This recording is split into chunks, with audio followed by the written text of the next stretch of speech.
Oh my god, it's Kurt Cobain! Oh no, it's just me, and I'm back with a new video review.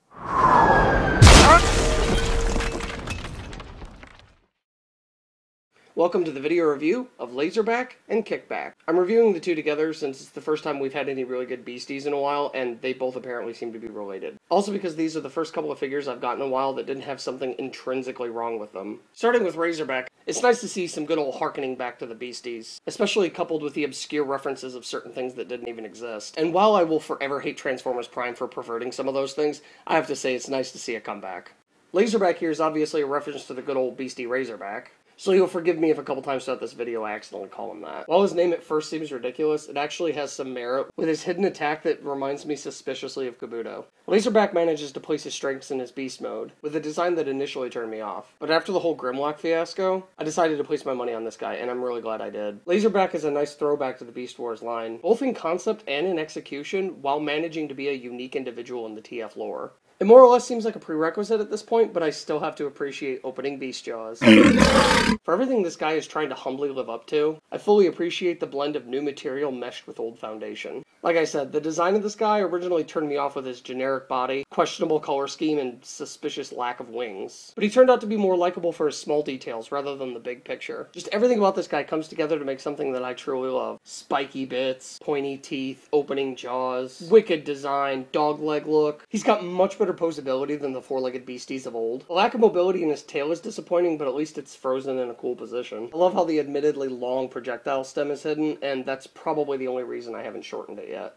Some of the paint apps could use some TLC, and the exposed hands are a little But all in all, he's a very good design, and he definitely shines in this mode. And no, there isn't a part of me that doesn't recognize him as a transforming version of that penguin from Happy Feet. Between this guy's beak, spiky bits, general shape, and name, he leads me to believe he's a combination of Laserbeak, Cheetor, and Razor Beast.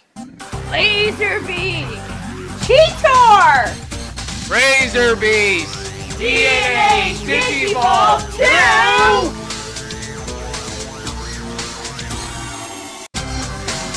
Lazerkick! Something about this guy that, while overall seems somewhat subservient, also has a very regal and high-end aspect to it. The color scheme that initially turned me off, that makes him seem like some sort of held dragon lobster hybrid with a halberd for a tail. Did they have to change the Predacon symbol? Bottom line, the Beast Mode's a total win for Randy back, and based on that, he's worth getting. Beast Mode is where Kickback manages to lose it, but he's a better figure overall. Honestly, his only faults are the weak attempts at back legs and the general fact that things don't like to stay snapped together in this mode. It's been a long time since I owned a G1 Kickback, and having this figure more than resurrected my love for the old guy. As a nostalgic piece, Kickback wins the throwback war out of the two being reviewed, and makes me wish I'd taken better care of my fallen G1 version. The color scheme is a nice update, focusing on a great shade of purple and some well-placed gold accents. Posability is a loss with the front legs being connected, and the back legs hardly pulling off the charade as it is. I do love how the robot arms come together to form the shell, though. I imagine he's supposed to be a grasshopper, and seeing as how the only other TF grasshopper I have is Scourge, I find little to compare the two on. There's nowhere to put this oversized disc launcher in this mode, really, and even if there were, I'm not sure I would want to. I love the reuse of clip systems for his wing sections here. Does this count as opening beast jaws? He looks really good as a Cybertronian bug, and while he could be better, I think he'll do. Fortunately, the robot mode brings the goods. Ooh, would you look at that robot? This guy had to pull off some major yoga moves to get into this wonderful thing you see before you. And I'm in no way exaggerating when I say this is the first time in a long time I've had to look at the instructions for a deluxe. But it was totally worth it. There's absolutely nothing I don't love about this mode, except for maybe the way the Beast Mode forelimbs mount here on the back. But I pop them off and switch them, and they end up looking a lot more fluid with his design. The awesome purple in this mode ends up being a little bit more muted, but he still looks great with his color scheme. Unlike his Beast Mode, Kickback holds together really well, with the exception of his legs that do this weird, springy xylophone thing. And minus 10 points for the gaps being on the outside, not the inside. He just looks really good with his giant stompy feet, bladed arms, Viacon-esque face, and the whole V-shaped thing he's got going on here. Not to mention these giant over-the-shoulder pincers. It's a real shame that his light piping doesn't work better. There's really nothing I don't like about this figure, not counting some minor quibbles, but other than that, he's pretty much perfect. The comically oversized disc-launching gun is still an issue, but honestly, it looks a little bit better in this mode. You can also take his wing pieces and stick them on the side here, but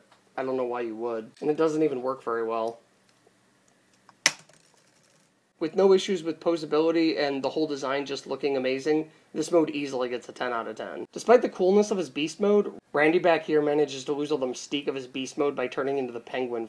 From his uninspired transformation scheme to this horrible design of a robot, and the direct translation of all 4 limbs turning into all 4 limbs, this robot mode is a little more than George Costanza in disguise. He still retains his massively awesome dog legs in this mode, but they have this really weird joint that you're supposed to use to make it more of a straight leg, and it's stupid, and I don't know why it's there.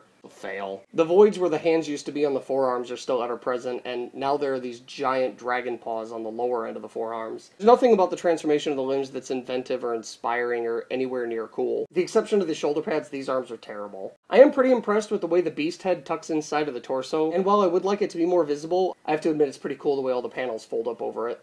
The end of the tail comes off and is supposed to be a weapon in this mode, but does anyone ever really like the tail whip weapons? And this one's exceptionally bad because it has no joints. You can just as well take it and stick it on the back here where the gun's supposed to go, but then you have the issue of the fact that the gun isn't mounted where it's supposed to be. Of course he can hold it in his hand, but then you have the issue of the really long projectile stem getting in the way, and he can't hold it straight. I really don't know what they were doing here. There are some things about this mode that are nice, like the now revealed marble black with the shoulder pads up, but you can just as easily do that in beast mode, so it's really hardly worth this mode. If this thing were just a beast mode action figure, I'd totally root for it, but this robot mode just completely makes it tank. It's like some bad toy designer was trying to relive all the things that were wrong with Transmetal 2 Cheetor. Tail whip weapon that doesn't really work, a gun that can't be held by the terrible faux beast arms, tiny, uninspired, ugly little heads and faces, thick, chunky bodies with spindly legs that don't really look like they can hold them up all that well, spark crystal looking things in the legs, and gun mounts on the backs that really don't work out in the end. If you're going to do a throwback to old figures, try not to do a throwback to a figure that sucks terribly. As far as these two go, they're totally worth buying, but bear in mind they're more or less worth it only for one mode each. This has been the video review Lazerkick, and thank you for watching.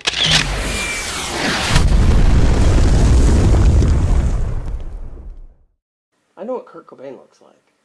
You told me you didn't. I never said that. You made that up.